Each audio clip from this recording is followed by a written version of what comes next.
This video will show you how to complete tutorial 8.5, which works with structures. You're given a starting project. You can click on the link to download it, and when you save the file, it will go to your downloads, and your downloads, you can right click, extract all to extract the folder that is inside of this zip file. Double click, open the phone book, and this is your starting project.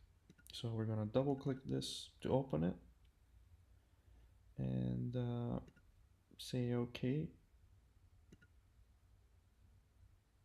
and we're gonna open up, just run the program to begin with, see what we have. And we have a list box, couple of labels, and a button, and no code connected with any of these yet. Now the other thing that you're given here is you have to follow the instructions and the tutorial in the book, but I'm also giving you the code so that you can check and see how something is done in case you don't know how to do it. But don't rely on the solution too much. Be able to, once you have completed it, with the aid of looking at the code, then try to complete it again without looking at the solution. So the starting project you already saw, and the form for all that. And now what you're supposed to have at the end, when you're done with this tutorial, it will work something like this. You're going to have a list box which is populated with names which were read from a file, and a phone number associated with each of these people. And then if we hit the exit button, we'll be able to exit the program. How does this work? So first of all, this is read from a file, and the file we can find in the bin folder, debug, and this is the text file that we're reading. This is what the text file that we're reading looks like. So now how does this program read the file and fill in all the names in the list box and then all the numbers in a little separate label away from the list box? Well, let's have a look at how that's done. So I'm going to go to the form design, and I can just double click the exit button. After I am able to look at the code, I'm going to show you what I have added to make this work, and which is basically what the tutorial and the book will show you. First thing that we're going to do is we're going to create a structure. That's the new concept introduced in this chapter, structures. Structures are just ways to group variables together into some kind of a logical entity. So if you want to be able to group variables into something called a phone book, then we can do that. So this is a structure named phone book, and we're going to use it to store names. Each phone book is going to be a collection of a name and a phone. So it's going to be a pair of variables stored inside of a structure. And then what we're going to do is we're going to make a list of this phone book type. So we're going to have a list of these things, and that list is going to be named phone list. And we're going to use the new operator to create a list of that type. So that's basically just the syntax to make a variable phone list, which is a list of phone books. Now the next thing that we're going to do is we're going to look at what happens when the form is loaded. By the way, how do we get to the form load method? We go there. If you want to create that method to write code, you double click the form itself. So if I double click right here, that takes me to the form load method. And what is the form load method? Well, this method happens as soon as the form loads. So what do we want to do as soon as the form loads? We want to first read the file, and then we're going to display the names into that list box and label. Okay, so first let's look at the read file, and then we're going to look at the display names method. So read file is up here. That's the lengthier one, and that one just attempts to.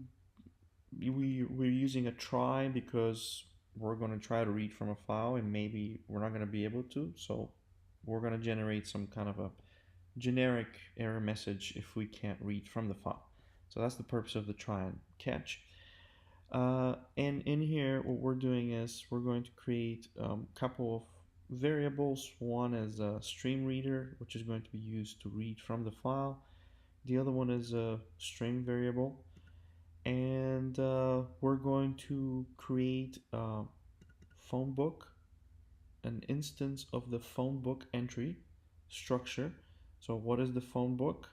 This is the structure, phone book.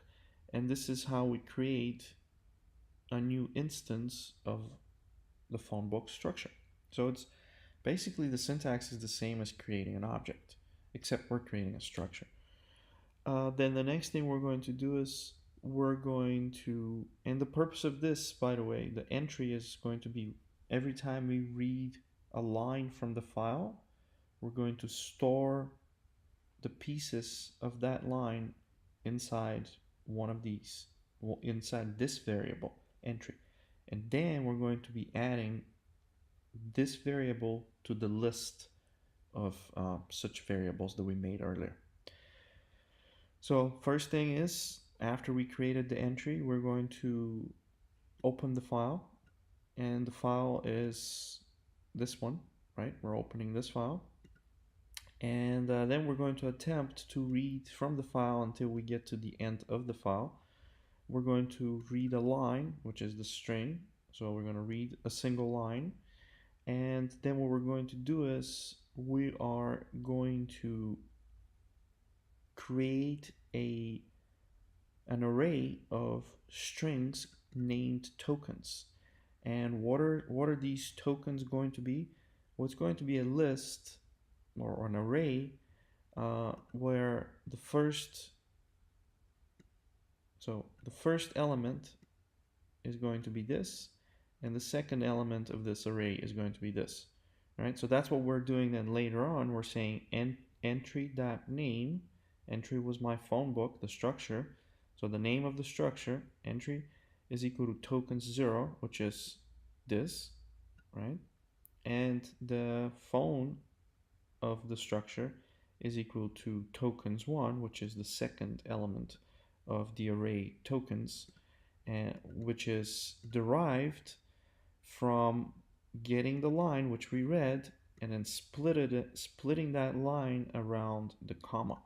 So we're reading each line, and then we're splitting each line by comma, and the result is an array of strings where the first thing is your name and the second thing is some number. Then the next thing we're going to do is we're going to add this entry that we just modified to the phone list, which we created earlier. This is basically all there is. We're reading from a file and we're storing each line. We're reading each line, we're breaking each line into pieces by comma, and then we're storing those pieces inside of an array of strings, and then we're making our structure name equal to the first array element, and then our structure phone equal to the second array element, and then we're just adding the structure to our list that we created earlier.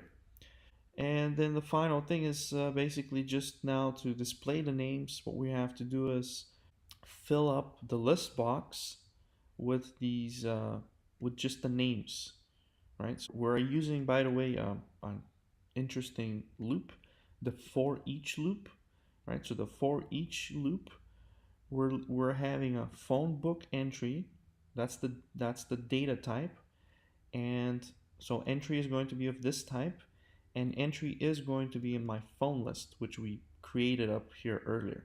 So this loop basically just goes through the phone list and pulls every entry and then adds it to my names list box, which is this right here. Now the last thing that we want to look at is the list box. What happens when you click on the list box? So we need to have an index to store which item in the list box was selected, right? So if I click on each of these, that's a different number, and that is my index. And then what I'm going to do is I'm going to use that same number, that same index, to access the information in my phone list, which again I created by reading the file. So that's in essence the entire code that you need for the phone book program. And the exit button code is just the usual this that close. So again, what are some of the new things we learned? We learned about a structure. What is a structure? It's a named entity that can group variables together, and how we can make a list of these, and how we can add to that list, and how we can create a single instance of a structure, the syntax for that, and how to modify that single instance. Also, we introduced how to read from a file until the end of the file, read each line, and split each line by commas.